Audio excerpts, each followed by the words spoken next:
and for 6.9. We can find the distance, and for every line segment, find its midpoint too. we know every slope. We'll be pretty dope. We work with graphing. We'll be right where we belong.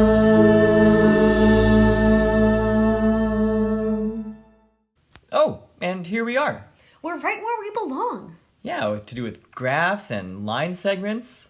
Yeah, we can actually do a lot of those things with those line segments. We can calculate the distance between its two endpoints. Whoa, can we find like the halfway point between them too? Oh, totally. And we can even find the rate of change or its slope. Whoa, wish there were formulas for those kinds of things. Oh, you better believe there are.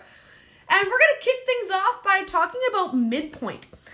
So we're going to look at the graph on the left here, and we're going to figure out what the coordinates of these 2 points are. Take a moment now, try and figure out the coordinates of point A and point B. I've just labeled them here. Pause and come on back. All right, so point A has coordinates -1, 2, 3, 4, 5, so -5 and +1. And for B, that has 1, 2, 3, and 1, 2, 3, 4, 5, 6, 7. All right, so if we were to take a look at those 2 points, and now we want to figure out its midpoint, what we're really trying to figure out is if we drew a line between or connecting those 2 points, what point would exist in the exact center or in the middle of that line segment we drew? Now, we might guess it's somewhere around here because we could visualize it and maybe make that educated guess, but how do we know for sure? Well, what we would do is if we examine the x coordinates, how would we find out what was the middle value of those x coordinates? Well, we would just take the average of the 2 of them. And we would do the same for the y coordinates. So let's take a look. If we wanted to find the average x value, right, to find any average, I'm not going to say equals, but I'm going to say my average x would be if I added those 2 x coordinates together, so -5 plus 3, and I divided them by 2. And if I went ahead and did that, I end up with -1. And I could use the same thing for the average of my y coordinates, 1 and 7. So I add them 1 plus 7, I divide that by 2, that's 8 divided by 2, which is 4. So my midpoint is the point in which my x coordinates are in the middle of those 2 x coordinates that I have, so between -5 and 3 is -1. And my y coordinates I'm in the middle of 1 and 7, which is 4. So my midpoint would take on the value x comma y of my midpoint is equal to -1 comma 4. And if we're looking at the graph here, that's actually the very point that we had estimated to be the middle of the line. So this is my midpoint, -1 comma 4. We can also look at the distance between these points. How far are A and B from each other? When we look at that, we'll look first at the horizontal distance between these 2 points. What is the horizontal distance between those 2 points? What's the difference between these x values? Well, graphically, we can say we went 1, 2, 3, 4, 5, 6, 7, 8. But how do we get that from an x value of 3 and an x value of -5? How far are those apart? Well, how far apart things are is their difference. So for x distance, we can say that we've reached 3 and we got there from -5. The difference between 3 and -5 is 8. So that's an algebraic way of, or a more computational way of getting that 8. And for y, how far apart are the y values? We've gone up whoop, whoop, from 1 to 7. And again on the graph we can see it's 1, 2, 3, 4, 5, 6. So that's 6 units to go vertically here. How do we get that from the 7 and the 1? Again, subtraction. So 7 minus 1 is what gives us 6. How does that even help us? Well, check out this triangle. This is now a right triangle, where one side has a length of 8, one side has a length of 6, and then we just need to figure out the length of the hypotenuse, and that hypotenuse is our line segment. So using the Pythagorean theorem, we can say that d squared is 8 squared plus 6 squared. 8 squared is 64, 6 squared is 36. Add those together, that's 100. And if the square of the distance is 100, then the distance itself must be equal to 10. Whoa, cool stuff. Finally, we can measure something called slope. Slope is a measure of rate of change, or how quickly the line rises when we move from left to right across the graph. Typically, we will also commonly hear people refer to slope as rise, how much we've risen or gone up, over run. Now, rise is how far we've gone up as we go from the furthest left point to the furthest right point. And run is that distance between the left and right point. So when we're talking about rise, similar to what Mr. A said, was we start here, how high did we go up? Well, we moved 6. We calculated that before. And if we're talking about run, that's how far we've moved from left to right across the graph, and we've calculated that to be 8.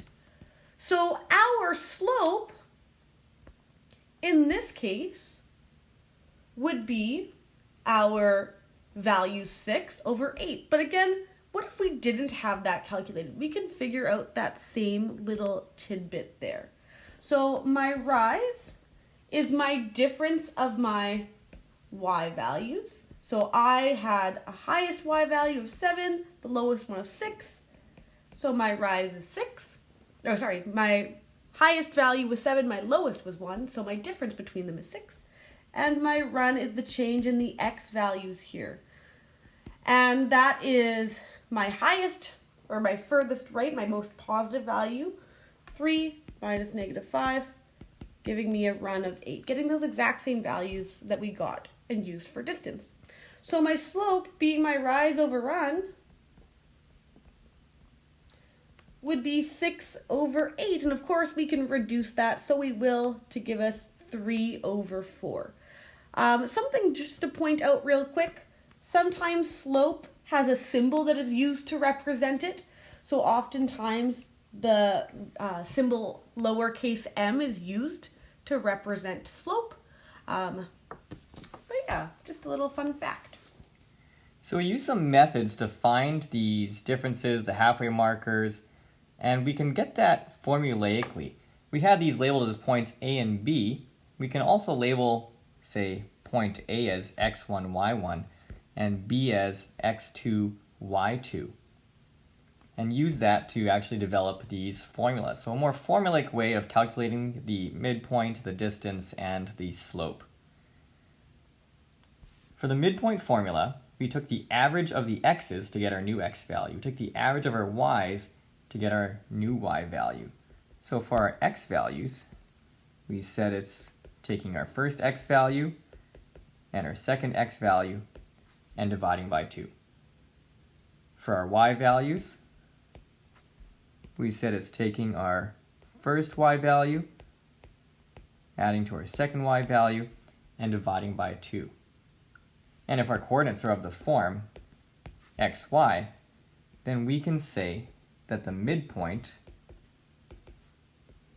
has this formula right here.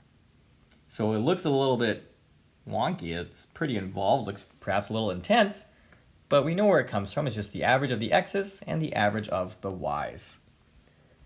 Now, in a similar sense, we could look and find a formulaic way to talk about distance. Now, when we talked about distance, we ended up using Pythagoras to help us out. One leg of that right angle triangle was the difference of the x values, And the other leg of the triangle was the difference in the y values. And similar to our Pythagoras where it's c squared is equal to a squared plus b squared, instead, maybe I'll put that in the same color as you used actually. Okay. Do. Nice. Instead, we had our distance squared is equal to the change in the x values squared. And our change in our x values was our biggest x value, the point furthest to the right, minus our smallest x value. It actually doesn't really matter which x value you use for which, as long as they're consistent, where x2 and y2 belong to one point, and x1 and y1 belong to the other. So as long as we're not switching them around, and the order is staying consistent, then we should be okay. And our b squared would be our second y coordinate minus our first y coordinate. That's the difference in our y's. And of course we square them just to be similar to our Pythagorean theorem. Now that is what gets us our distance squared, but we shouldn't be trying to just find our distance. So if I were taking a look at this, to undo our squared, we'd square root it, so we have to square root this whole side to be equal. So what we could also say our distance formula looks like is d is equal to the square root of the difference of our x coordinates squared plus the difference of our y coordinates squared. I don't know about you, but for me, when it comes to the distance formula, even though this formula right here is what it's on the formula sheet, I don't actually like writing this giant square root when I'm actually tasked with solving for a distance. I tend to write this line right here and I go from there. That's just my preference, because I find if I write this giant square root, I might start making mistakes, and I just also don't like it from a tidiness point. That's just me. You know what? You're totally right, because I also have the tendency to prefer this formula here. The reason why I don't like using this one right off the bat, and calculating a number first before I take the square root, is because I never tend to make my square root signs long enough. And, I usually draw them first and then I do the numbers afterwards. And you know what? I always make those lines too short and then I'm awkwardly trying to make them longer after. But sometimes I forget. And I don't want that sort of mistake. Yeah, that'd be a real oopsie poopsie. Last thing we did was calculate slope, and that was the change in height, so the difference in the y values, and we divided it by the change in horizontal position, or the run, and that was the difference in the x values. So this change in height, the difference in the y values was y2 minus y1, and this difference in the x values is x2 minus x1. So when we define slope as being rise over run, we can say that the slope is y2 minus y1 over x2 minus x1, where x1, y1 is a distinct point, x2, y2 is a distinct point. This is on your formula sheet, but again, if you know these things conceptually, it's a bit easier to lock into memory, where you have more of an understanding than just a knowledge. We will use these formulas real quick with some examples. We've got 4 whole examples for you. You can use formulas for them, or you can go for more of a conceptual understanding point. See what you can do.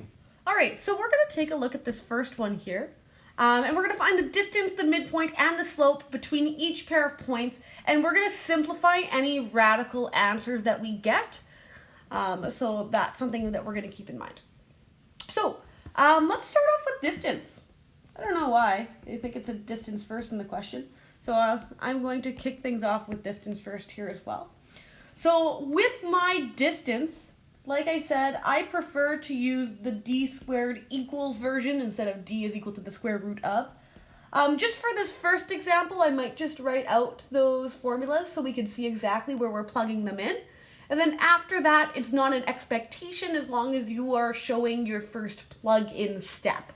So for my distance, it is my change in x's squared plus my change in y squared. Keeping in mind that as long as my 2 is coming first in both of these here, that is the key thing. And now I'm going to plug in my value. So let's look at those points. I have point 1, let's say. This is going to be point number 1. So this would be x1 and y1. And we'll say this is my point number 2, so x2 and y2. All right. So going ahead and plugging that in, I have my x2, which is 13, minus x1, which is 3. And my y2, which is 24, minus my y1, which is 0. 13 minus 3, well, that's just 10, and 10 squared is 100. And 24 minus 0, that's just 24, and 24 squared is 576. You add those together, and I get 676. Is this my final answer? No, it is not. Why? Well, I could have just written my d squared all the way down here, but the equal sign implies that my left-hand side is not changing. I want to find my distance, not my square of my distance, so I'm going to square root both of these, and I get d is equal to 26. So my distance here is 26. All right, next is midpoint. If I'm looking at my midpoint formulas, remember to get that x comma y coordinate, I took my average of my x coordinates and the average of my y coordinates. And here, so for my x coordinate, I have 3 plus 13 divided by 2. And for my y coordinates here, I have 0 plus 24 divided by 2. I forgot an equal sign there, so let me just pop that back in. Keep in mind that instead of midpoint full out, you could just write MDPT. It's like shorthand for midpoint. Both are equivalent. And continuing on, 3 plus 13, well, that's just 16. 16 divided by 2, that is 8. And 0 plus 24, that is 24. 24 divided by 2 is 12. So my midpoint between those 2 points is 8, 12. All right, my last one here is my slope. And I could either write slope or I could write m. And my slope here was my rise over my run, my rise is my difference in my y coordinates, and my run is my difference in my x coordinates. With this here, we have 24 minus 0 over 13 minus 3, which gives us 24 over 10, which reduces to 12 over 5. All right. So taking a look at this one here, again, like I said, I wrote out the formula at the beginning. This is not a necessary step that you need to show. You may go ahead and just jump right here and show that work, but you do not have to show what we have highlighted in yellow. At this point, take a pause, try the next 3 examples on your own. We're going to go through them just a little bit faster. Yeah, I'll be skipping that first line because now that we see where they come from, it is expected. So for distance, I'm going to say that d squared is equal to the square of the difference in my x's plus the square of the difference in my y's. So for x's, we've got -2 minus -8. And for y's, we've got -5 minus 3. So therefore, d squared is, well, okay, -2 plus 8 is 6. So 6 squared is 36. -5 minus 3 is -8. And you square that, you get 64. Therefore, d squared is 100, and taking the square root of both sides, d is equal to 10. What color do we switch to here? This one? Yeah. Nice. So next is my midpoint. My midpoint will be the average of my x's and the average of my y's. -8 plus -2 is -10. -10 divided by 2 is -5. 3 plus -5 is -2. Divide that by 2, and it's -1. So that is midpoint. And finally, slope. My slope is equal to, it would be y2 minus y1. So in case you weren't sure what I was doing here, this is x2, y2. Here's x1, y1. So my rise is -5 minus 3 over -2 minus -8. And we can see kind of similarities. We still see that subtraction here, just as it appears in our distance formula, and same subtraction for x's, same as it appears there. Any poopsies. On top I have -8. On the bottom I have -2 plus 8, so 6. And I of course reduce that. Whole fraction is overall negative, and 8 over 6 is 4 over 3. All right, moving right along. So going ahead and labeling my points, x1, y1, x2, y2. What was the color that we used again for? Oh, the blue. I like this blue. All right, so for my distance, I have d squared is equal to the change in my x's squared, so 6 minus 0 squared, plus the change in the y's, so 6 minus 4 squared. 6 minus 0 is 0, 0 squared is just 0. Woo. And, 6 minus 0 is 6, and 6 squared is 36. Woo. And here we have 6 minus 4. 6 minus 4 is 2, and 2 squared is 4. We add those together, we get 40. That gives us d squared, so d would be the square root of that. And the question said to simplify any radicals. So I'm looking for a perfect square that is a factor of 40, so I can say d is the same as root 4 times 10, which is 2 root 10. All right, next for my midpoint. Midpoint is my average of my x values. So 0 plus 6 over 2. And the average of my y values, 4 plus 6 over 2. 0 plus 6 is 6. 6 divided by 2 is 3. And 4 plus 6 is 10. And 10 divided by 2 is 5. So my midpoint is 3, 5. Last but not least, my slope. My slope is my change in my y values.